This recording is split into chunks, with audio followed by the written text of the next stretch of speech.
Al-Fasl Al-Rabi' Fasal yang keempat daripada kitab Al-Fusul Al-Ilmiyah Wal-Usul Al-Hikamiyah, susunan karangan Al-Imam Abdullah bin Al-Haddad. Wal-mutakabbiruna wal-ghafiluna masrufuna an ayatillahi wa an fahmi asrarihi wa an musyahadati anwarihi. Orang-orang yang sombong, orang-orang yang lalai akan dialihkan daripada memahami ayat-ayat Allah, daripada memahami rahasia-rahasia ayat-ayat Allah, yakni Al-Quran, dan teralihkan daripada menyaksikan cahaya ma'rifah dan kebenaran. Dalam hal ini, qala Allah Ta'ala, sa'asrifu an ayati alladhina yatakabbaruna fil ardi bighairil haqq ila qawlihi ta'ala wa kanu anha ghafilin. Allah berfirman, aku akan mengalihkan, memalingkan daripada memahami ayat-ayatku kepada mereka yang sombong di atas muka bumi dengan tidak benar. Sampai akhir ayat, dan mereka tergolong daripada golongan orang-orang ghafil. Jadi kata-kata ini merujuk kepada dua perkara. Yang pertama sombong, yang kedua ghaflah, lalai. Yang kedua buah kepada yang pertama. Kelalaian itu akan didapat oleh seseorang bila orang itu punya sifat sombong. Sombong ini umpama batu yang menghalang sesuatu untuk lalu. Ianya adalah sebagai pendinding di dalam hati untuk menerima kebenaran. Bila kebenaran itu terhalang masuk ke dalam hati karena sombong, orang itu akan tergelincir dengan lalai. Tidak ada orang yang lalai kecuali dia sombong terlebih dahulu. Fawasahumullahu ta'ala bil kibri. Allah mensifatkan orang-orang yang lalai itu adalah dengan sombong. Thumma bi awsafin madmumah, dan sifat-sifat yang keji. Akhiruha, sifat yang paling keji bagi orang yang sombong, al-ghaflah an ayatihi allati sarfahum anha likibrihim wa ghaflatihim. Sifat yang paling keji, penghujung daripada sifat yang paling keji daripada kesombongan, yaitu lalai, dialihkan daripada memahami ayat-ayat Allah Subhanahu wa Ta'ala. Sehingga hatta dibacakan ayat-ayat Allah, mereka tak mahu menerima. Nampak kebenaran di hadapan mata, enggan untuk menerimanya. Apa sebabnya? Sombong. Oleh sebab itu Nabi SAW memberikan definisi kepada sombong. Apa itu? Al-kibru batrul haq wa ghamtun nas. Sombong itu menolak kebenaran dan merendahkan orang lain. Disebutkan tanda kesombongan. Kebenaran ada di hadapan mata, tapi tak mau menerimanya. Tanda yang kedua, merendahkan orang lain, tak kisah siapapun. Orang pakai songkok ke, tak pakai songkok ke. Orang pakai tai ke, atau pakai jubah ke. Merendahkan orang lain, tanda kesombongan seseorang. Fahimtum? Walihada Nabi bersabda, la yadkhul al-jannata man kana fi qalbihi mithqala habbat khardal min kibrin. Allah tak akan memasukkan syurga kepada orang yang di dalam hatinya ada sifat kesombongan walaupun sebesar biji sawi. La ilaha illallah. Ada orang sombong dengan jawatannya, ada orang sombong dengan keturunannya, ada orang sombong dengan ilmunya, ada orang sombong dengan ibadahnya, ada orang sombong dengan negerinya, ada orang sombong dengan yayasannya, ada orang sombong dengan pakaiannya, ada orang sombong dengan duitnya. Apa saja bentuk kesombongan. Dan yang paling berbahaya bila orang sombong karena ibadahnya atau karena ilmunya. Sehingga dengan ibadah dia merendahkan orang lain yang tidak ibadah. Sehingga dengan ilmu dia merendahkan orang yang tidak berilmu. Ini kesombongan yang paling teruk. فالكبر والغفلة من أمراض القلب التي لا يتهيأ القلب ويتأهل لفهم آيات الله تعالى ما لم يسحو منها ويبرأ من دائهما. Sombong dan lalai itu, ini dua ya, bahagian daripada penyakit-penyakit hati yang menyebabkan hati tidak layak untuk menerima, memahami ayat-ayat Allah selagi mana hati itu ada sombong dan lalai dan tidak sembuh daripada penyakit tersebut. Resiko daripada sombong dan lalai itu tak akan dapat paham firman Allah. Hatta dibaca. Adakah mungkin orang baca Quran itu sombong? Iya mungkin. Bacanya baca, tapi tak paham. Bukankah dalam hadis menyatakan di akhir zaman ada orang baca Quran tak lepas tenggorokan. Baca Quran. Jadi intinya adalah seseorang mencari pada dirinya muhasabah, ada sifat sombong atau tidak. Karena itu menjadi penghalang untuk memahami ayat-ayat dan firman-firman Allah. Wa kaifa yafham al-mutakabbir ayatillahi wa huwa dhahibun bi nafsihi syamikhun bi anfihi la yatawadha'u lil haqqi wa ahla. Macam mana orang sombong boleh paham firman-firman Allah sementara dia hanya melihat kepada dirinya sendiri, menonggak kepala dan hidungnya dan tidak merendah dan bertawadhu atas kebenaran dan orang-orang yang benar. Baginda Rasulullah SAW ditantang, dicabar. Kalau benar engkau itu Rasul, coba belah bulan. Dibelah bulan. Mereka nampak bulan terbelah jadi dua. Katanya mata kita diseher sama Muhammad. Tadi dia cabar, diberitahu, tengok macam mana kesombongan itu menolak kebenaran. Faham tak? Lawan daripada kata sombong, tawadhu. Apa itu tawadhu? Tidak melihat diri lebih baik daripada orang. Walaupun kepada orang bermaksiat, walaupun kepada orang bermaksiat.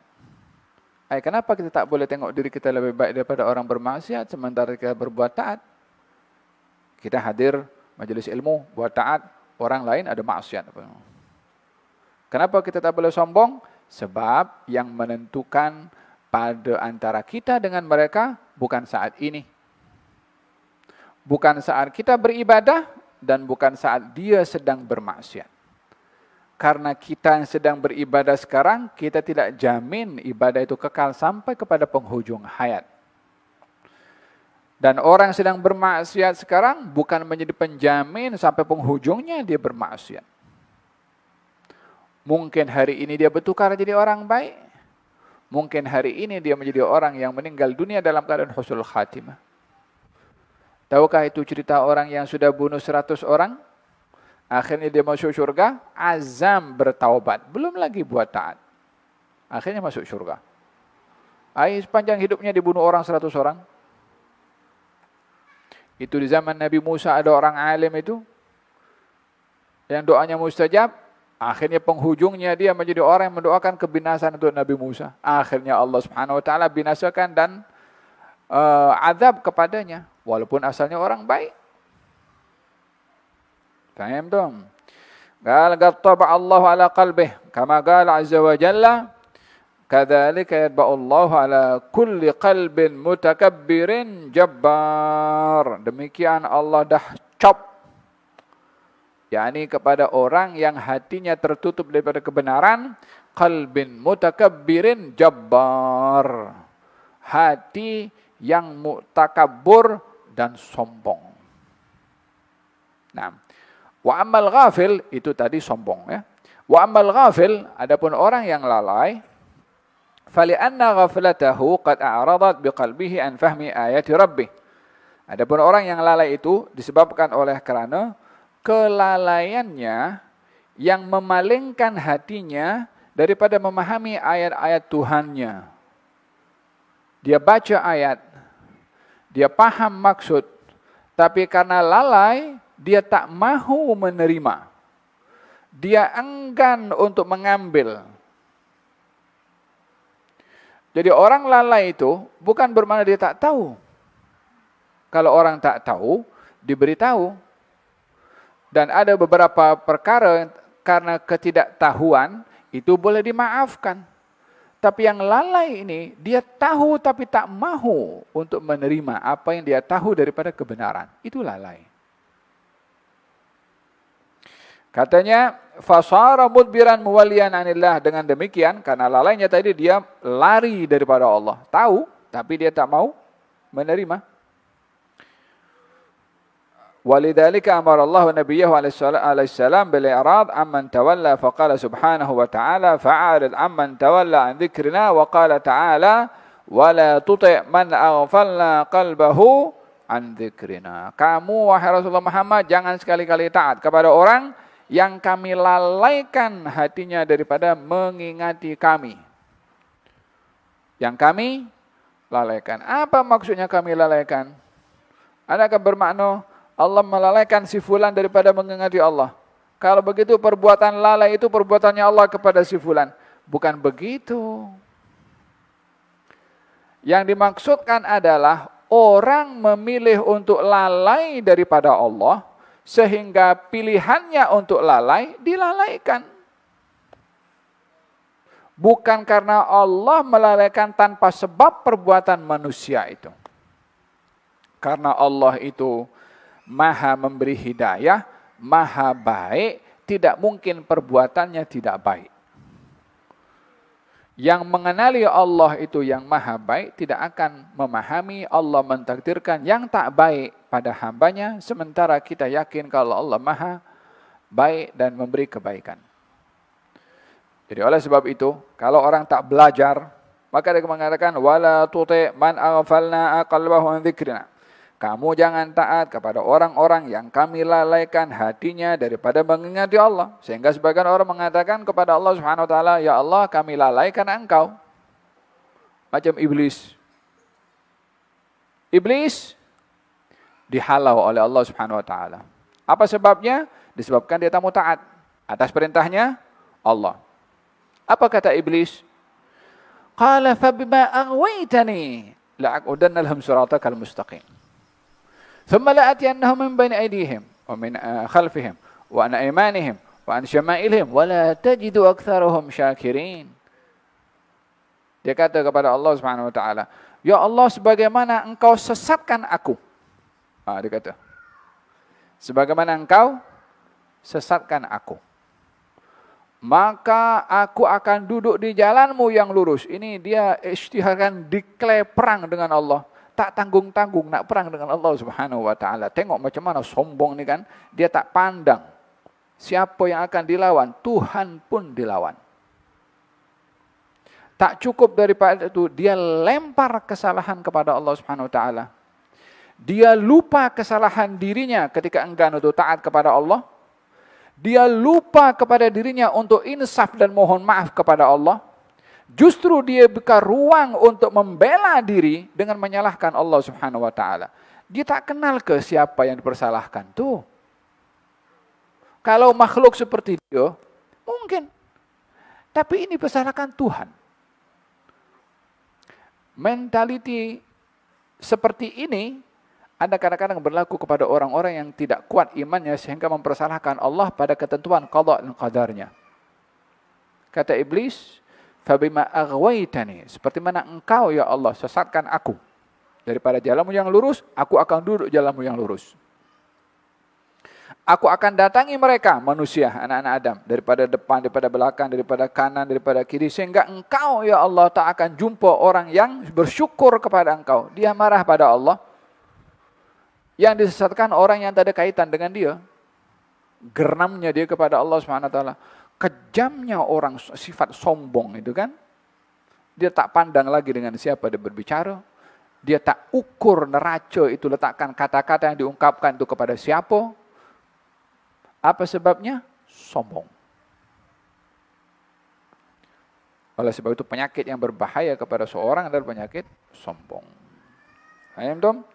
Jadi maksud di sini wala tuti' man aghfalna, jangan kamu taat kepada orang yang kami lalaikan. Maksudnya orang yang memilih lalai, maka dilalaikan.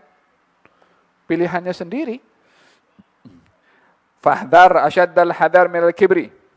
Hati-hati kamu dengan sungguh-sungguh daripada sifat sombong. Fa innahu alladhi asaba iblis. Karena sakit sombong itu adalah penyakit yang menimpa kepada iblis. Hatta mana'ahu min al-imtithali amrillahi ta'ala, sehingga iblis enggan untuk taat kepada perintahnya Allah. Hina amarahu bisujud li Adam alaihissalam, ketika diperintahkan untuk sujud kepada Nabi Adam. Fa'aba wastakbara fastahaqqa min Allah ta'ala bikibrihi wa isyanihi al-khizya wal la'nata wal bu'da an rahmatillah. Sehingga dengan kesombongannya dan iblis, maka dia layak maka dia memberanikan diri untuk maksiat kepada Allah, sehingga dia dilaknat oleh Allah, jauh daripada rahmat Allah, wasyaqa wal mu'abbadah al mukhalladah, dan kebinasaan serta hukuman yang kekal. Nas'alullah ta'ala al-afiyah min kulli baliyah. Semoga Allah melindungi kita semua daripada segala bahaya musibah, termasuk musibah sombong. Wahdhar jiddan, dan hati-hati kamu dengan sekali lagi perhatian untuk berhati-hati daripada sifat minal ghaflah anillah, daripada sifat lalai dari Allah Subhanahu wa taala, wa an dzikrihi, daripada mengingati Allah, wa anid daril akhirah, lalai daripada mengingati akhirat, sehingga orang kalau diingati tentang hal-hal akhirat, akhirat masih lama. Diingatkan kematian, engkau merusak mood aku sekarang ini. Tak mau bahas tentang mati, tak mau bahas tentang akhirat, nak bahas tentang dunia. Paham dong? Kalau dalam Al-Quranul Karim Allah berfirman, وَمَنْ يَعْشُ عَنْ ذِكْرِ الرَّحْمَنِ نُقَيِّضْ لَهُ شَيْطَانًا فَهُوَ لَهُ قَرِينٌ. Orang yang dia berpaling daripada mengingati Allah, maka akan dijadikan untuknya syaitan. Wa huwa lahu, dan syaitan itu kepadanya, kepada siapa? Orang yang lalai tadi itu. Qarin. Apa itu qarin? Qarin daripada qarana. Qarana beriring. Tapi kalau qarin sighah mubalaghah, sifat melampau kepada kebersamaan. Yakni kalau kebersamaan itu orang fulan bersama dengan si fulan. Mungkin sekarang, esok tak bersama lagi. Lusa tak bersama lagi. Tapi kalau fulan, qarinu fulan. Fulan itu qarin kepada si fulan. Maknanya bersama tak berpisah. Allah berfirman, orang yang dia lalai daripada mengingati Allah, akan ada qarin daripada syaitan. Wal'iyadzubillah. Keluar pergi kerja, syaitan temankan. Dekat kereta dia driving, syaitan best friendnya. Dia naik motosikal, dia buka dia punya, dia punya, sehingga suaranya daripada 10 km orang boleh dengar. Apa namanya? Exhaustnya. La hawla wa la quwwata illa billah. Dia tak peka ke dengan suara itu. Dia, laju sangat dengan suara itu. Sudah ganggu diri sendiri, ganggu orang lain. Mungkin tengah malam orang tidur dengan suara itu dia, la ilaha illallah. Coba difikir. Sini tak ada kodnya? Tak ada. Kalau ada bagi tahu kepada temannya siapa, kan, supaya tak mengganggu orang lain. Innal ladzina udhinu mu'minina wal mu'minati bighairi maktasabu faqad ihtamalu buhtanan wa itsman mubina. Orang-orang mengganggu orang-orang beriman, dia menanggung dosa. Baik. فإن الغفلة من أعظم أسباب الهلاك وهي جالبة لأنواع الشرور والبليات دنيا وأخرى. Orang yang lalai itu sebab musibah kebinasaan bagi seseorang yang membawa kepada kejahatan dan juga musibah dunia dan akhirat. Qala Allah Ta'ala, innal ladzina la yarjuna liqa'ana wa radu bil hayati dunya wa atma'annu biha wal ladzina hum an ayatina ghafilun ulaika ma'wahumun nar bima kanu yaksibun. Wa qala ta'ala wa ya'lamuna dhahiran minal hayati dunya wa hum 'anil akhirati hum ghafilun. Sesungguhnya orang-orang yang tidak mengharapkan pahala pada perjumpaannya dengan kami dan lebih suka dengan kehidupan keduniaan, ini tanda orang lalai. enggan untuk berjumpa dengan Allah, seronok hidup di dunia dengan masa yang cukup panjang, watma'annu biha, seronok untuk berada di dunia selalu, tak mau ingat akhirat. Dan mereka orang-orang yang lalai daripada memahami ayat-ayat kami, mereka itu golongan orang-orang yang akan dicampakkan dalam api neraka sebab perbuatan mereka untuk memilih lalai tadi. Mereka mengetahui zahiran minal hayatid dunya. Mereka hanya tahu ilmu-ilmu keduniaan. Mungkin dia pakar dalam bidang DNA. Mungkin dia pakar dalam bidang atom. Mungkin dia pakar dalam bidang hal-hal yang apa saja kepakarannya. Hatta termasuk dalam ilmu-ilmu agama, tetapi tidak mahu menjadikannya sebagai bekalan untuk mereka di akhirat. Fokus kepada keduniaan sahaja, maka mereka itu golongan orang-orang yang tidak punya ilmu karena lalai akan akhirat. Walaupun di dunia punya ilmu, walaupun dalam hal keduniaan dia mahir, tapi dinafikan keilmuannya oleh Allah karena tidak ingat akan akhirat. Fanzur kaifa nafala ilma anhum. ثم أثبت لهم علما بظاهر من الحياة الدنيا ثم ختم ذلك بوصفهم بالغفلة عن الآخرة فافهم وتأمل والله الموفق لا رب غيره آمين آمين آمين.